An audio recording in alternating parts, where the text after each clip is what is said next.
राजधानी दिल्ली में आज एक भव्य और आध्यात्मिक माहौल देखने को मिला, जहां आयोजित हुआ सनातन संत सम्मेलन। इस सम्मेलन में देश भर से आए संत समाज के बड़े बड़े चेहरे एक ही मंच पर इकट्ठा हुए। इस भव्य आयोजन का उद्देश्य था समाज में आध्यात्मिक जागरूकता बढ़ाना, सनातन संस्कृति के संरक्षण पर चर्चा करना और वर्तमान चुनौतियों के बीच समाज को सही दिशा देना। संतों ने अपने विचार रखते हुए कहा कि आज समय है कि समाज फिर से अपनी जड़ों से जुड़ जाए और संस्कृति को समझे, साथ ही वैदिक मूल्यों को जीवन में उतारे। कार्यक्रम में संतों ने धार्मिक सौहार्द, शिक्षा, समाज सेवा और युवा पीढ़ी को प्रेरित करने पर विशेष जोर दिया। दिल्ली में हुआ ये सम्मेलन न सिर्फ आध्यात्मिक ऊर्जा से भरपूर रहा, बल्कि ये संदेश भी देता है कि सनातन संस्कृति आज भी समाज को मार्गदर्शन देने में अग्रणी है। अगर आप भी इस आयोजन की पूरी झलक देखना चाहते हैं तो वीडियो को अंत तक जरूर देखें। मकसद क्या है? क्या सनातन संत सम्मेलन का मकसद ये है कि भारत विश्व गुरु बने, भारत हिंदू राष्ट्र बने, भारत में बेटी पढ़ाओ बेटी बचाओ का नारा जो लगा है वो कामयाब हो, बेटियों की रक्षा हो, हमारा देश सशक्त हो, समृद्ध हो, आदर्शवान हो। देवता जो है एक हाथ में शस्त्र रखते हैं, एक हाथ में शास्त्र रखते हैं, उस नीति से हमारा देश चलता आया है। विश्व में हमारे देश की सेना का सबसे बड़ा लोहा माना जाता है। उसमें केवल यही है कि जो हमने सनातन से संस्कृति से हमने जो सीखा है वो कहीं ना कहीं सैनिकों ने धारण किया है। महाराज जी, अभी जो धीरेन्द्र शास्त्री द्वारा सनातन एकता यात्रा पे निकाली जा रही है, क्या लगता है कि देश सनातन की ओर बढ़ रहा है और एक तरह से जो हिंदुओं को जगाने का जो काम है वो किया जा रहा है? हाँ बिल्कुल, बहुत बड़ा प्रभाव पड़ रहा है और उन्होंने एक अलग जगाई है। मैं उनको बधाई देता हूँ और मेरा उनको पूर्ण समर्थन है। और सनातन राष्ट्र बने, सनातन भक्त ज़्यादा हों, सनातन ही एक ऐसा धर्म है जो पूरे विश्व को एक दिशा दे सकता है, अच्छी दिशा दे सकता है। एक आखिरी सवाल, हमारा देश का हिंदू कहीं ना कहीं अभी पूरे तरीके से नहीं जागा, हमारी संस्कृति से कहीं ना कहीं पिछड़ रहा है, उन लोगों के लिए कुछ कहना चाहेंगे आप? हाँ, मैं कहूँगा ना, जाग जाओ, नहीं तो हमको जो है जैसे लाल किले पर जो घटना घटी है, ये घटने में देर नहीं लगेगी। जम्मू कश्मीर में जो घटना घटी उनका भी हमें बार बार सामना करना पड़ता है। अगर हम सब एकजुट हो गए तो मैं समझता हूँ किसी की हिम्मत नहीं पड़ेगी जो ऐसा कुछ कर पाए। आज मुझे स्पेशल इनवाइट किया गया था, जो नरेश जी है जिन्होंने ये कार्यक्रम किया, और उसमें मैं अपनी पेंटिंग लेके आया था जो कि 2 साल में बनी है, जो गोधन के गाय के गोबर से बनी है और पूरी रामायण जी है, जो कि राम जी के रामायण पढ़ के एक लाइन पढ़ के और पूरी रामायण जी बनाने की कोशिश की है। और गोविंद गिरी महाराज जी ने तो कहा कि ऐसी पेंटिंग मैंने देखी नहीं ज़िंदगी में, इतनी बढ़िया बनी, बहुत आशीर्वाद दिया उन्होंने मन से। और उनको मैंने गोधन से बनी हुई अपनी गाय भी भेंट की है। और चिदानंद जी महाराज इतने प्रभावित हुए कि उन्होंने कहा कि आपका नाम क्या है और आप मेरे से अलग से मिलना। और मुझे जैसे ही ख़त्म हुआ तो मेरे साथ लेके लगभग 10 मिनट तक मेरे से बातचीत की कि जिस तरह से मैं कैसे बनाता हूँ, क्या क्या आगे की योजना है। तो चिदानंद जी का भी बहुत आशीर्वाद मुझे मिला। क्या कहना चाहेंगे, आपने इससे पहले भी कई बड़े जो हस्ती हैं उनकी भी पेंटिंग्स बनाई है गोधन से, और इस तरह की सराहना मिलती है तो किस तरह अंदर महसूस होता है? नया जागरण होता है, नई स्फूर्ति जगती है और दुगने वेग से फिर वही चीज़ बनाने का मन करता है कि ज़्यादा से ज़्यादा मैं बनाऊं। और आगे मेरी बहुत सारी योजनाएं, जैसे कि हनुमान चालीसा की आरती बना रहा हूं, साथ ही मैं राम जी की आरती पर पेंटिंग बना रहा हूं, भारत माँ का चित्र बना रहा हूं। तो बहुत सारे ऐसे प्रोजेक्ट मेरे माइंड में है और अभी कर भी रहा हूँ मैं। आप एक कवि हैं और कवि के माध्यम से क्या कहना चाहेंगे जो सनातन संत सम्मेलन का आयोजन किया गया है, किस तरह देखते हैं इसको?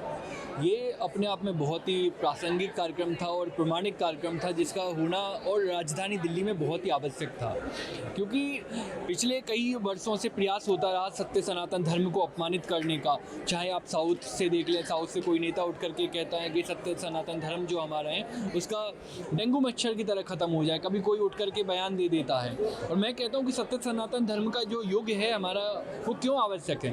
ये सत्य सनातन का युग है, ये सत्य सनातन सनातन का युग है, धर्म का दीप जलाना है, राम की धरती पर फिर से राम राज्य हमें लाना है। ये सत्य सनातन का युग है, धर्म का दीप जलाना है, राम की धरती पर फिर से राम राज्य हमें लाना है। और राम राज्य की कल्पना कैसे साकार हो सकती है? वो तभी साकार हो सकती है जब हम सनातन को अपनाएंगे, जब हम हमारी संस्कृति को अपनाएंगे, जब भारतीयता पर आएंगे।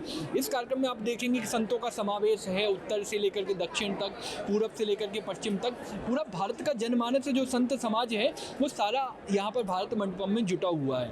आप इस कार्यक्रम के सत्रों को सुनेंगे तो अलग अलग एक आख्यान दिए गए, अलग अलग विचार दिया गया, दृष्टि दी गई, जो कि युवाओं को प्रेरित करने वाली है कि हमारा देश का जो युवा है वो कैसा हो, हमारा भारत का भविष्य कैसा हो। ये सारी जो व्यवस्थाएं हैं इस कार्यक्रम के माध्यम से युवाओं तक पहुँच रही है।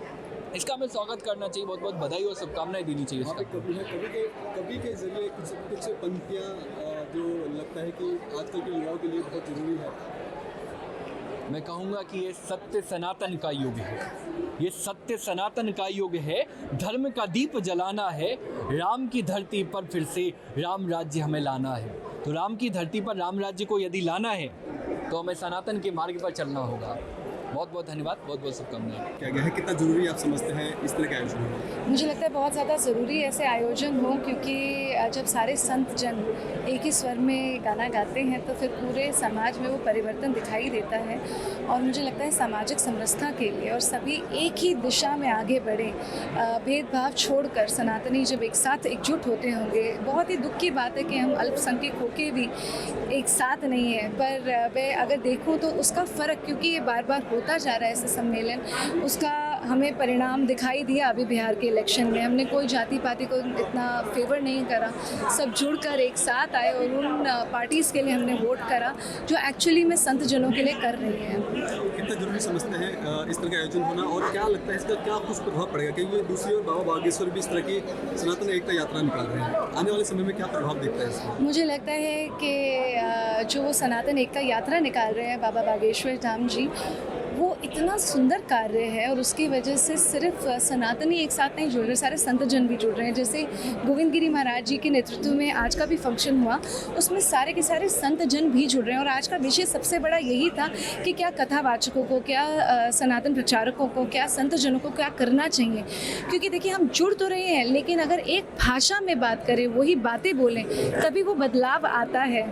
तो मुझे लगता है कि बहुत ही ज़्यादा आवश्यक है और इससे हम यूथ को भी एक प्रेरणा मिलती है कि हमें क्या करना चाहिए, कैसे मिलना चाहिए।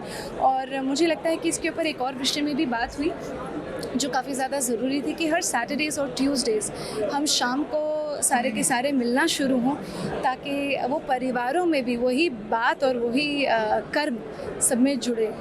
एक तरफ आप युवा होके भी साध्वी हैं। मैं साध्वी नहीं हूँ। अच्छा, आप मैं सनातन प्रचारक हूँ। हाँ जी। तो आप एक युवा हैं और आप इतना सनातन का प्रचार करें। एक तरफ अल्फला जैसी यूनिवर्सिटियाँ हैं जहाँ पे ये सब हो रहा है, तो गुरुकुल को क्यों नहीं प्रचार किया जा रहा है और अल्फला जैसी चीज़ें आगे बढ़ रही हैं? देखिए, सबसे बड़ी प्रॉब्लम ये है कि हम सनातनी जो है ना, अपनी मांगे नहीं रखते, अपने राइट्स नहीं मांगते हैं। हमारे मठ मंदिरों के पैसे लिए जा रहे हैं, सरकार ले लेती है, हमारे को देती नहीं है। तो गुरुकुल कैसे आगे आएंगे? जब हमने जो भी दान किया, हमें लगता है कि वो गौशालाओं के लिए दान है, हमें लगता है कि वो सनातनी जितने भी लोगों को लगती है या कुछ भी प्रॉब्लम्स होती है उस हॉस्पिटल्स के लिए दान है, हमें लगता है कि वो गुरुकुलम के लिए दान है, पर असलियत में ये होता नहीं है। सारे के सारे पैसे ले लिए जाते हैं, हमसे छीन लिए जाते हैं और उसके बहुत ही कम हमारे को मिलता है। वो भी इस सरकार में आके हमें वो देखने को मिल रहा है कि उज्जैन कॉरिडोर, सारे के सारे काशी मार्ग कॉरिडोर बन रहे हैं। तो मुझे लगता है कि अगर हम चाहते हैं गुरुकुल, तो हमें मांग भी रखनी पड़ेगी, हमें सरकार भी बनानी पड़ेगी और ऐसी सरकार बनानी पड़ेगी जो बदलाव ला सके।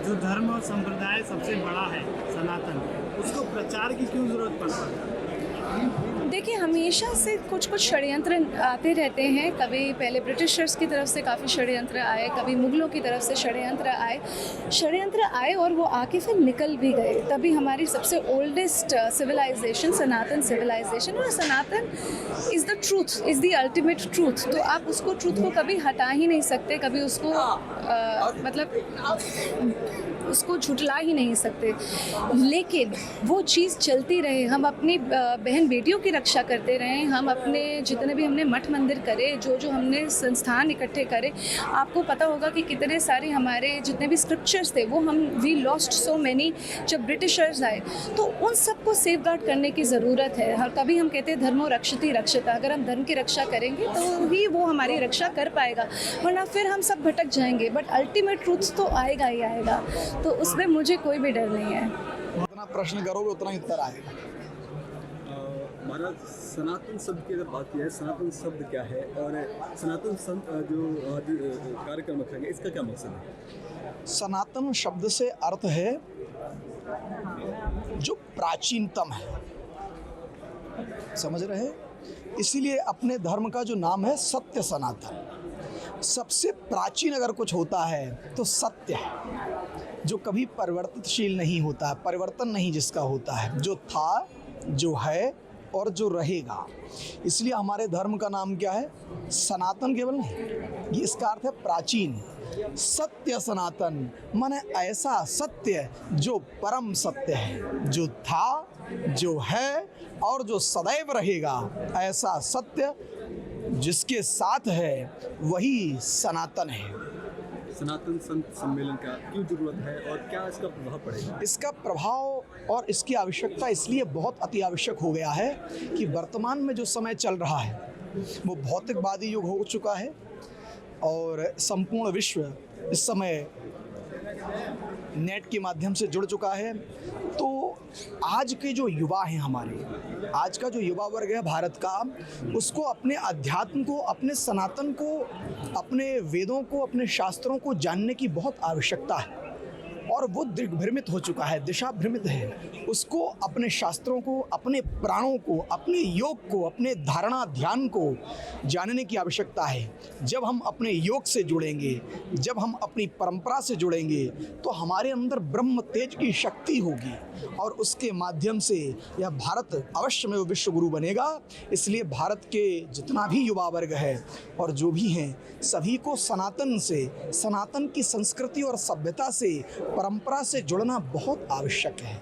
और सनातन की जो रीढ़ है परंपरा की, वो हमारे यहाँ यम से प्रारंभ होती है। सत्य, अहिंसा, अस्तेय, चोरी न करना, ब्रह्मचर्य और अपरिग्रह। बहुत